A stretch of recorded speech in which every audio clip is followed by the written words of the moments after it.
Hi, I'm Admiral, and in this video I'll be trying to beat Pokémon Platinum with a team of only one Garchomp. The rules for this challenge are pretty simple. The first, and hopefully most obvious one, is that in battle I can only use Garchomp. I'll be catching other Pokémon for HMs, but they won't be making an appearance in the battles for the run. The second rule is that the challenge begins when I get my starter, and ends when I enter the Hall of Fame. Post-game content, such as secret boss battles like Red and Steven, is available for fun, but won't have any bearing on the success or failure of the run. Those are my only rules. Any items or strategies available to me otherwise are totally allowed. Just like the last one we did, I'm incredibly excited for this run, but for a totally different reason. Unlike Emerald, a game I've played arguably too much of, we're getting into a section of pseudo-runs where I'm playing games that I've either never touched or never finished. Platinum falls into that second category. Between Diamond and Platinum, I've started about 5 casual playthroughs in Sinnoh and finished exactly none of them. Technically, I've beaten Legends Arceus, but that really just gives me the vibes of the region and not much else. Looking ahead, we have this video in Sinnoh, a region I've never finished, Unova and Kalos, 2 regions whose games I've never touched, and Alola, another region that I started but never finished. The games that I dropped ended up that way because I found them to be really slow, but I'm happy to finally have an excuse to sit down and force myself to finish them. However, going forward, I'll be doing things a bit differently from my Heart Gold run, the last game I played for the first time on here. I tried to approach that playthrough as blind as possible, and even though that was really fun, it also opened me up to some pretty bad mistakes. One of my best friends texted me after that video went live and let me know that to battle Chuck, I could have just swung over to Goldenrod to grab the TM for return and handled it with that. Since I didn't want to look anything up, I totally missed the opportunity to get return and wasted an incredible move. Game knowledge is easily one of my 2 best resources, and taking it away is going to handicap me and lead to bad mistakes, so we're not doing that anymore. My other best resource, of course, is my Pokémon. And that's exactly the segue I need to talk about Garchomp. In a word, this thing is disgusting. The devs really put their whole game frequency into designing Garchomp, and it's easily my second favorite pseudo-legendary to use, right behind Salamence. It's got insane physical attack with plenty of speed to back it up, and if that wasn't enough, an incredible offensive typing. The only problem with our type is the quad weakness to ice, but this generation introduces the handy-dandy Yachi berry, so even that can be mitigated. In my opinion, Garchomp is an easy contender for the best pseudo-legendary. Our level up moveset includes Dragon Claw and Crunch, so I'll get some power and some good type coverage out of it. On top of that, our TM list includes bangers like Earthquake, Aerial Ace, Brick Break, and Swords Dance. With such an expansive set of moves available to us, I can't imagine there'll be too many fights that I can't find some solution for. Honestly, the only thing about Garchomp that isn't totally cracked is its ability, Sand Veil. It's still a solid ability that ups our evasion in a Sandstorm, but I just don't see myself using it that much. If I'm going to use a setup move, I'd much rather use Swords Dance than Sandstorm. I can see it being useful against opponents that set up weather of their own, but otherwise I likely won't rely on it. With all of that out of the way, I'm ready to get into the run. As with every other video so far, I'll be writing the script for this as I'm playing, so you'll mostly be getting my unfiltered thoughts as commentary. Now then, let's get started. I break into the game and get peer pressured into entering some tall grass without a Pokemon of my own, but luckily Professor Rowan comes in and stops that foolishness. Here I collect my Garchomp. I've used the Universal Pokemon Randomizer to swap out Turtwig, since I'll be replacing one ground type with another. From there, we go right into our first battle. Our rival, Barry, has equipped himself with the Chimchar, but I don't think there's a single Pokemon that can survive Dragon Rage at level 5, so we just one-shot it for an easy first battle. Next, we try to exercise good manners and go to Sandgem to thank Professor Rowan for giving us one of the best Pokemon ever made.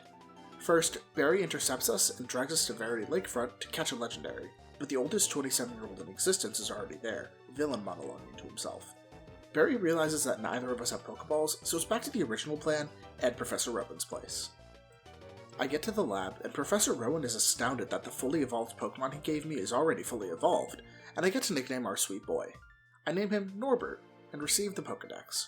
Professor Rowan gives me the TM for return, which I won't use until later, if at all, and Dawn gives me the lowdown on Pokemon training before suggesting I head home. I get home and learn that Barry already set out after barely letting his mom know he'd be gone, so I agree to deliver some stuff to him at Jubilife. I also remember to check Norbert's nature, and learned that he has a calm nature. This buffs his special defense at the cost of his attack, which is easily one of the worst natures he could have had. Actually, I think it just straight up is the worst possible nature. With that soul-crushing revelation, I head to Jubilife. I deliver Barry's package to him in the Jubilife Trainer School, getting a spare town map in return. Barry sets out for Orbird, seat of the first gym, and I get myself a Pokewatch. I get out of town, but Barry is waiting for me. He challenges me to a battle and leads with Starly. Norbert takes a soft quick attack and retaliates with a Dragon Rage for a one-shot. Chimchar is out next, but we outspeed and hit another Dragon Rage, getting us a very easy win. I head to the first gym straight away, a Rock-type challenge against Rourke. He leads with Geodude, and Norbert comes out to outspeed and one-shot with Dragon Rage. Cranidos comes out next for Rourke, and Norbert leaves it deep in the red from Dragon Rage and just takes a Leer in return.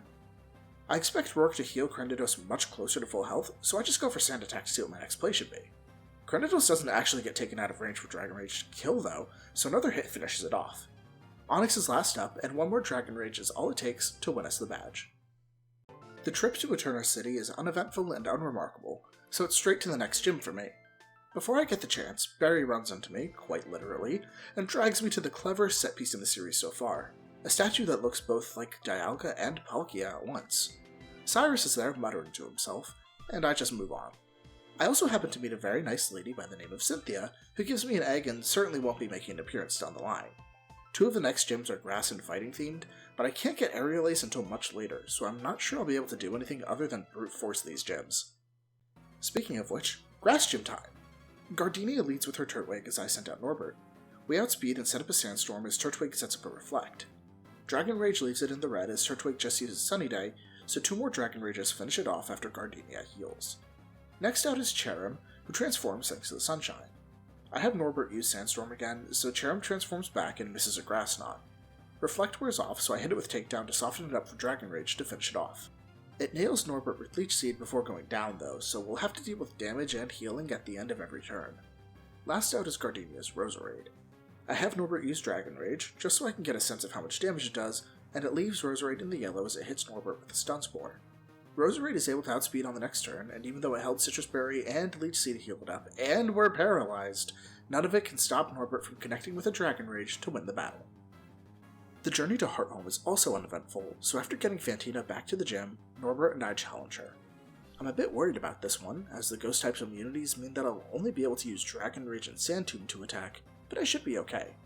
Attempt 1 starts off decently well. Dragon Rage leaves Fantina's lead Duskull with a Sliver, and it hits a Soft Pursuit, so I set up Sandstorm as she heals it. Another Dragon Rage takes it back to the red as it hits a Will-O-Wisp, so Norbert's physical attack is cut. It doesn't matter since Dragon Rage always does 40 points of damage, but the damage over time is going to be rough. On the next turn, I use Sand Tomb for a bit of chip damage, but learn that Duskull gets Levitate, so nothing actually happens. Luckily, it's still in range for Sandstorm damage to take it down as it uses Future Sight. Next out is Haunter, who nails Norbert with Sucker Punch as we start hammering away with Dragon Rage. 2 Dragon Rages are all it takes, but between the Sucker Punch and Future Sight damage, poor Norbert is in shambles. Last out is Mismagius, who outspeeds and puts us away. To be honest, I'm at a bit of a loss for a way to approach this fight. We don't learn Crunch until level 48, and that's the only super effective move we can learn to deal with Ghost types at all.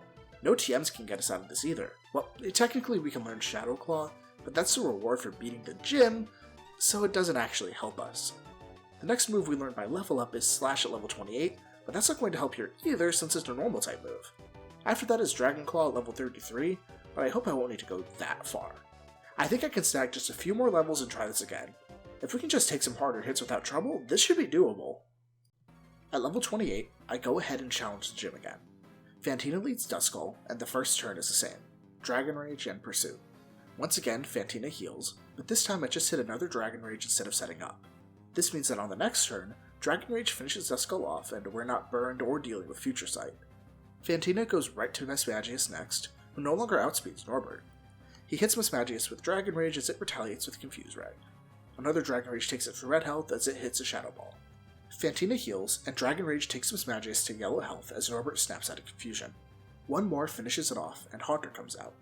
I set up a Sandstorm, hoping to avoid a Sucker Punch, but Haunter just goes for Shadow Claw instead. I start firing away with Dragon Rage as Haunter just confuses Norbert again. Norbert goes for Dragon Rage to finish the battle, but hits himself as Haunter takes a blow with Shadow Claw. Haunter goes for Sucker Punch now as Norbert snaps out of confusion and hits Dragon Rage to finish it, with only one more Dragon Rage to spare. Honestly, if I'd played a bit better on my first attempt, I might have actually been able to do it. but having Slash makes travel much easier for me, so I don't mind the grind as much as I might otherwise. Not having to rely on a 10 PP move that's no longer one-shotting, a move that damages Norbert, a move that only has 15 power, 75 accuracy, and can't hit flying types, and a setup move is a very welcome change. Now it's off to the next gym. I'm waylaid by Barry before I even get fully out of Hearthome though, so I guess it's actually time for another battle with him. He opens with Staravia, meaning Norbert's attack is going to be down from Intimidate. I hit it for good damage with Slash as it just goes for Double Team, and finish it off with Dragon Rage before it gets a chance to hurt Norbert. Buizel comes out next, but Norbert just crits it with Slash for a one-shot. Monferno was out third, but Norbert asserts his dominance as he hits another critical Slash for another one-shot. Roselia is Barry's last team member.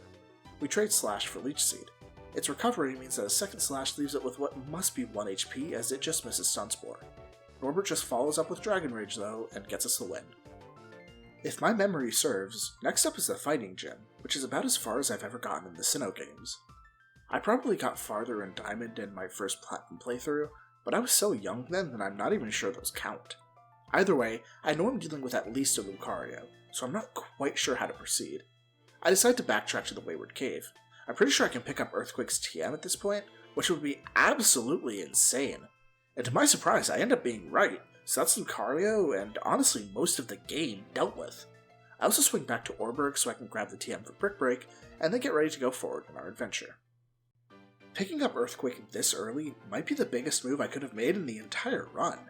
It wouldn't have helped against Fantina, but going forward, it should trivialize any non-flying type Pokemon we encounter for the rest of the game. With Dragonclaw coming up in just a few more levels and Swords Dance in the next major town, I'm feeling really good. I still think that Norbert's nature is going to be an issue though. We're more likely to feel the attack cut than we are to see the gains to our special offense, so I'm still going to have to play somewhat cautiously. Regardless, we're set up for an incredible pace. After spending way too much time in Solaceon Town, you'll see why in a bit, I make my way north to Veilstone. Norbert got all the way to level 34 while I was traveling, meaning he's finally learned Dragonclaw. Once I've gambled my way to 2100 coins off the free ones the other patrons give me, I decide to sell some stuff and buy the rest for Swords Dance. If I didn't, I'm pretty sure I'd be hearing the Clefairy music from the slots in my dreams for the next week. Anyway, I'm not going to use the DM just yet, since I think I'm beginning to form a strategy for the Ice Gym down the line. My move list won't have room for Swords Dance if I'm right, so I'll need to do calcs later. For right now, I'll just focus on what's in front of me. And what's in front of me right now is the Fighting Gym, where you'll see what I was doing for so long in Solaceon. Maylene leads with Meditite, and I, obviously, lead with Norbert. Meditite hits Fake Out for a little damage as Norbert flinches. On the next turn, we outspeed to nail it with an Earthquake. Maylene sends out Lucario next, but one super effective Earthquake takes it down in one hit. Last is Machoke, who Norbert sends all the way to red health with an Earthquake as Machoke just goes for Focus Energy. I'm expecting Maylene to heal here, so I have Norbert go for Dragonclaw so Earthquake will cleanly finish it on the next turn, but she just doesn't heal for some reason, so I guess we win? I leave the gym, and Dawn requests that I help her get her Pokedex back from Team Galactic. While Norbert and I teach them the meaning of pain, I'll explain exactly why Earthquake is so good on Garchomp, and any ground type for that matter, for anyone that isn't familiar with the mechanics of Pokemon. In these games, there's something called the same type attack bonus, or stab for short. Basically, when a Pokemon uses a damaging move that matches one of its types, that move becomes more powerful. For example, Norbert has a Dragon and a Ground type, so Dragon and Ground moves that require damage calculation, which is why Dragon Rage doesn't get this benefit, will receive a 1.5 times boost to their power. In this case, Earthquake goes from 100 power, which is already pretty hefty, to a disgusting 150 power. That matches Hyper Beam, without the recharge time or built-in mischance, and with the ability to hit for super effective damage. In fact, its only glaring weakness is the Flying type's immunity to ground moves, which is why Dawn's play in this fight is so impressive. The AI recognizes that Zubat can't be hit by one of Norbert's stab typings, or at least I think it does, so Clefairy uses Gravity so Norbert can clear the field. Remember, 150 is the minimum power this move can have with stab. If a Pokemon is weak to ground, that becomes 300. A quad weakness? Go ahead and bump that up to 600. And we have that potential damage before the 4th gym. That's why I was so amazed that Earthquake is available so soon in the game. Game Freak just left it there. It's astounding how easy that should make the rest of the run. It's kind of funny. I don't like doing math unless it's in the context of optimizing gameplay, because I'm the same way with Civilization. Oh, also, if you missed it during the gym battle, the thing I was doing in Solaceon for so long was getting Norbert's ball to say Pog when he comes out. I spent about 45 real-life minutes trying to catch the 3 unknown that I needed. Anyway, I head to Pastoria and make it there without issue, where I fight Barry outside of the gym. He leads to Aravia again, so our attack is down from Intimidate. It survives Norbert's first Dragon Claw and sets up a double team, but a second Dragon Claw connects and finishes it off. Next out is Buizel, who just gets one-shot by a Dragon Claw. Third up is Roselia, but Norbert crits a Dragon Claw for another one-shot. Monferno is last, and hits priority Mach Punch for a little damage before Norbert crits an Earthquake to easily one-shot the Funky Monkey. Next is the Water Gym, and I'm only kind of worried about this one. Even though we take neutral damage from water moves, a lot of Water-type Pokemon can learn Ice-type moves as coverage, so we still might be in danger. I'll try it, and I guess we'll just see what happens. As I kind of expected, my first attempt ends in failure. Wake leads Gyarados, so Intimidate has our attack down for the rest of the battle. Dragon Claw does surprisingly pathetic damage, so I end up in yellow health by the time the thing goes down. Next out is Floatzel, who knows Ice Fang, so Earthquake leaves it below half before it finishes Norbert off. I'll have to find a way to get through this with either full attack or more HP. Otherwise, I'm screwed. I attempted the gym a few more times, and things don't go well for me. I'm realizing that our solution here is just to grind and change strategies. The grind is really slow though, so I hit level 42 and decide to just focus on adjusting my strategy. I can't learn anything that's super effective against water, so I think my move here is to figure out my strategy for the Ice Gym. I know that sounds counterintuitive, but hear me out. The reason I haven't taught Norbert Sword Stance yet is because I wanted to wait to see if I need Sandstorm for the Ice Gym. I'm thinking that I can only afford to have one setup move, so this is actually really important. I do some damage calculations, and based on our current level, I have a strategy for Candice. Just stay with me here, I'll tie this back to Wake in a second. Her team consists of a level 40 Sneasel, a level 40 Pillowswine, a level 42 Abomasnow, and a level 44 Frostlass. My initial idea was Brick Break and Sandstorm, so I could hopefully dodge some moves with Sandveil and keep them from setting up Hail. But then I remembered that Frostlass exists, so that plan was out the window. I need a Fire-type move that can take down her Pokemon without risking Norbert, but there's nothing physical that you can learn by TM. Luckily, I have a solution. Do you remember our level up moveset? Because I do. And don't worry, I'm not sending you back to the start of the video to check. At level 1, Garchomp learns Fire Fang. I go to the move tutor in Pastoria and confirm that Norbert can relearn Fire Fang, and now we have a physical fire move at our disposal. At +2 attack, Fire Fang and Earthquake are guaranteed one-shot against all of her Pokemon except for Pillowswine, and that's with Norbert as he is now, and not when we'll get there. So what does all of that mean for us where we are? After all, I did promise that I'd take us back to Wake. Well, because I don't need Sandstorm for Candice later, I can replace it with Sword Stance now. That'll offset the attack drop from Gyarados. In fact, since Waterfall doesn't do too much damage to Norbert, he should be able to stack 2 Sword Stances before Floatzel comes out. I've been half-piecing that strategy for the Ice Gym together for the past couple of days, so I'm glad I finally sat down and solidified it. I know that was a lot of work just to say that I'm going to use Sword Stance for this, but it's important to me that you guys are following my thought process as I'm going through all of it. Now that I'm done yapping, it's back to Wake. He leads with Gyarados and Intimidate kicks in. Norbert uses Sword Stance, so we're at +1 attack as he hits a soft Waterfall. Another Sword Stance takes us to +3 as another Waterfall hits, and then Norbert hits a Dragon Claw for a one-shot. Floatzel comes out next, but Earthquake takes it down in one hit. Last is Quagsire, who also goes down to 1 Earthquake. With that, we're finally moving on. I exit the gym and learn from Barry that Team Galactic is planning an actual Domestic Terror attack. I joked about it in the last video with the Rocket Fuel and Team Magma, but these guys just have a literal bomb that they're going to use. Unfortunately, planning turns into executing as the bomb goes off right as we arrive, so Norbert and I get to become Vengeance once more. I head to Celestic Town next, where I clear Team Galactic and their bomb threats out of some ruins. Cynthia just sends me to the west end of the map though, so nothing outside of story stuff happens here. It's a bit of a bummer, but the next gym awaits in Canalave. Also waiting in Canalave is Barry, ready for another battle. He leads with his shiny new Staraptor, who cuts Norbert's attack with Intimidate. Norbert sets up a Sword Stance as Staraptor goes for Double Team, and then one-shots with Dragon Claw. Next out is Heracross, who also gets one-shot by Dragon Claw.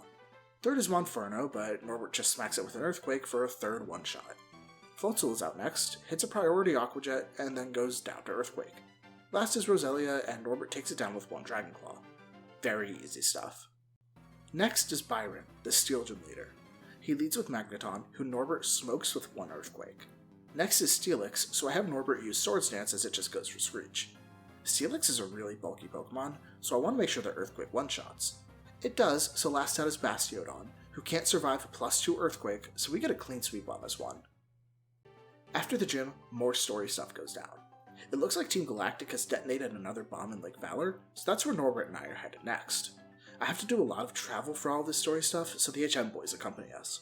I clear through the now drained Lake Valor and beat up Mars at Lake Verity, so it's off to Lake Acuity to help Barry.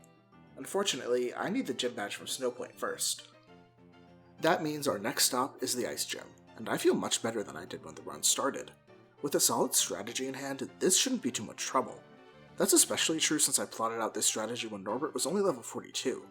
We're getting here at level 51, so this should theoretically be even easier. Now it's time for the gym battle. I failed my first 2 attempts due to bad accuracy RNG, but this one actually goes my way. Norbert has hit level 52 from the gym trainers, and uses Swords Dance as Candice's lead Sneasel hits a priority Ice Shard. A second Ice Shard takes Norbert to yellow health, but a Fire Fang one-shots the little dude. Pillow is next, and Earthquake takes it down in one hit. Fire Fang finishes Obama Snow in one shot too, so it's out to Frostlass. Its ability, Snow Cloak, is essentially the ice version of Norbert's Sand Veil. There's a chance I miss my Earthquake here, which killed my last attempt, but we connect this time to get the badge and move on. I have to go back south to catch a matchup so I can actually use Rock Climb, but once I get it, I set off to help my boy. Unfortunately, I'm too late. Jupiter has already crushed Barry's team, and at first, I think she's crushed his spirit too. Fortunately, he finds his resolve and recognizes what makes a strong trainer. While he continues his character arc, Norbert and I are off to Veilstone to rescue the Lake Trio. I lay siege to Team Galactic's base and free the beleaguered legendaries held within. Cyrus complains that the world is incomplete, and he's kinda right. He forgot to grow eyebrows, so he's not quite finished. But he's going to unmake everything as a result, so I have to stop him. I head to Mount Coronet next, where I fight off Team Galactic, letting me reach the Spear Pillar. Having finished his character arc off screen, Barry shows up to help me fight Mars and Jupiter one last time. We win, and Cyrus summons Dialga and Palkia. Having played Legends Arceus, I know that this is a really bad idea, and I'm right as Giratina shows up and... Did it just drag Cyrus off to hell? That did not happen in Legends Arceus, but Cynthia and I follow, and she becomes the Virgil to my Dante. By the way, that's a literary reference and not a Devil May Cry reference. Just, putting it out there.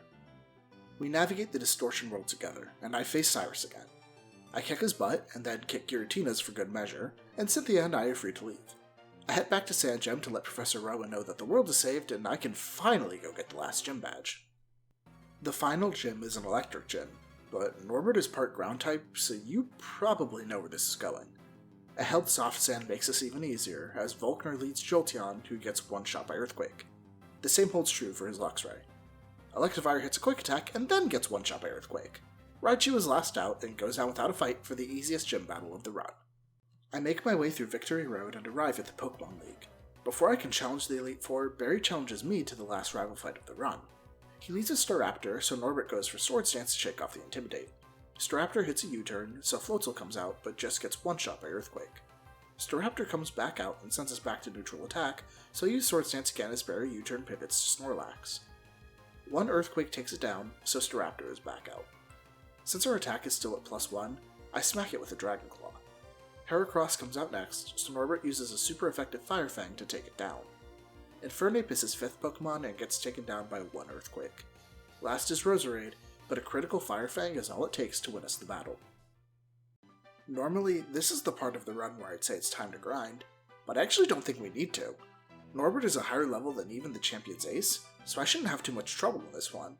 I top off our level with 3 rare candies that I've picked up over the course of the game, and here are our stats. Overall, not bad. Our attack is almost 200, so it's kinda heartbreaking to know that it could have been higher with a more favorable nature, especially since our special defense is still our lowest stat anyway. Our speed is crazy too. I don't think we get outsped by anything that doesn't have priority. And now it's off to the Elite Four. My first opponent is Aaron, a trainer of Bug-type Pokemon. He leads with the Mega, and Norbert sets up a Swords Dance as it hits a pretty hard Bug Buzz. A Fire Fang on the next turn takes it out, so Drapion comes out next. Norbert hits it with a super effective Earthquake for a one-shot, so it's over to Heracross. Another Fire Fang from Norbert one-shots it, and Aaron sends out Vespiquen. Her pressure ability makes moves cost twice their normal PP, so I switched to Dragon Claw to prevent spending PP on potential misses from Fire Fang. It one-shots the Big B, so last up is Scizor, who can't survive a 4 times effective +2 Fire Fang, so we win a very straightforward battle. Next is Bertha, a Ground-type trainer. She leads with Whiscash, and I realize that I forgot to heal Norbert. It's too late to go back though, so I have Norbert set up a Swords Dance as Whiscash sets up a Sandstorm. One Earthquake knocks out the fish, so Bertha sends out Gliscor. I have Norbert smack it with Dragon Claw, and my heart breaks as it survives with what must be half of a hit point on the absolute lowest roll possible. It retaliates with an Ice Fang, exactly what I'd expected, but Sandveil and its 95 accuracy combine to let Norbert survive on a miss. Bertha heals, and this time Dragon Claw rolls high to one-shot. Next is Rhyperior, but one Earthquake knocks it out. Hippowdon comes out as the Sandstorm dies down, and its Sandstream ability brings it right back. Earthquake one-shots it as well, so Golem is last out for Bertha. Like Rhyperior before it, Earthquake is super effective, so it's down in one hit for a very sketchy win. Third is Flint, the resident fire expert, but Earthquake should be able to take down his whole team. I'm proven correct, as Norbert sets up a Swords Dance on the first turn. Houndoom retaliates with a hard Dark Pulse, but then the entire team just goes down in order to Earthquake. I have Norbert holding Soft Sand, so the Swords Dance on top of that was probably overkill, but I'd rather make sure they stay down than risk losing. Last for the Elite Four is Lucian, a trainer of Psychic Pokemon. He leads with Mr. Mime, so I have Norbert take it down with Earthquake so it can't set up Reflect. On the next turn, Norbert uses Swords Dance as Espeon nails him with a Psychic. Espeon goes down on the next turn to Earthquake. Bronzong is third, so I use Fire Fang. Even though it's part Steel-type, its ability is Levitate, so I can't use Earthquake. It goes down in one hit, so the rest of Lucian's team goes down to Earthquake, getting us to the champion. Last up is the champion, Cynthia. Her theme bangs hard, but her team bangs even harder. She leads with Spiritomb, who starts hammering away with Dark Pulse as Norbert starts using Swords Dance. On his third dance, Spiritomb fires a Shadow Ball that takes Norbert down to yellow health and gets a special defense drop. Earthquake takes it down in one shot, so her ace Garchomp is next. Norbert hits a hard Dragon Claw too, thankfully one-shot it, so it's over to Melodic next. It goes down in an Earthquake, so Lucario is next out for Cynthia. One super effective Earthquake takes it down, as we should all expect, and Togekiss comes out. I have Norbert hit it with Dragon Claw since it's a flying type, and it goes down in one hit. Last is Roserade, who doesn't survive a Dragon Claw as we win the final battle and the run. Even though I've never finished these games, so I've never battled Cynthia, I felt an amazing pressure during that battle. It's probably just because of the stories everyone tells about fighting her, but I was seriously stressed that whole time, even with the +6 attack, since she had more than one way of taking Norbert out. Anyway, we've won, so the only thing to do now is let the credits roll as we enter the Hall of Fame. Having finished the game, I have a much better understanding of why so many people love it. It's really long, but has a great story alongside fun battles and memorable characters. Every generation of Pokemon has something to love, and the Sinnoh games are no different. Although, I have to admit, I'm still flabbergasted, dumbfounded, and some other third thing, that they made Earthquake available so early. Having such a cracked moveset really trivializes the game, especially with Swords Dance before the 4th gym. That's just so insane to me. But I guess most people don't start with a Garchomp, so it probably balances out. Anyway, if you enjoyed watching this video, please remember to leave a like and subscribe to the channel. I'll be going through Pokemon Black with one Hydreigon next time, so it'll be another video where I have no idea what in the fresh hell is happening at any given point, which is the best kind of video. While you're down there subscribing to the channel, make sure to leave a comment too. Your feedback will let me know what I can improve on in future projects and what you may want to see going forward. With that, I'm gonna head out, so thank you so much for watching.